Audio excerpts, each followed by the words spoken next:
স্বাগত ডিবিসি দেশের সংবাদে আপনাদের সাথে আছি রেদওয়ান আহমেদ। শুরুতেই জানাবো মার্কেন্টাইল ব্যাংক সংবাদ শিরোনাম। ফেনীতে মুহুরী নদী ও নিম্নাঞ্চলের পানি কমতে শুরু করলেও বেরিয়ে আসছে ক্ষতচিহ্ন। সিকিমে বৃষ্টিতে পানি বেড়েছে লালমনিরহাটের তিস্তা নদীতে। শাবিপ্রবিতে ধর্ষণে জড়িত শিক্ষার্থীদের শাস্তির দাবি সহপাঠীদের।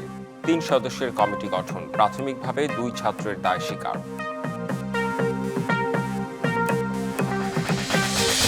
ঢাকা খুলনা ও ঢাকা বরিশাল মহাসড়কের গোপালগঞ্জ অংশে ৬ মাসে প্রাণ গেছে ৫৮ জনের।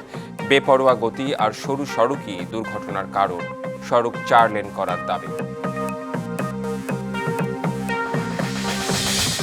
এবং সড়ক ও জনপথের সাথে সিটি কর্পোরেশনের সমন্বয়হীনতায় বন্ধ খুলনা নগরীর উন্নয়ন কাজ। প্রকল্পের জন্য বরাদ্দ টাকা ফেরত যাওয়ার শঙ্কা।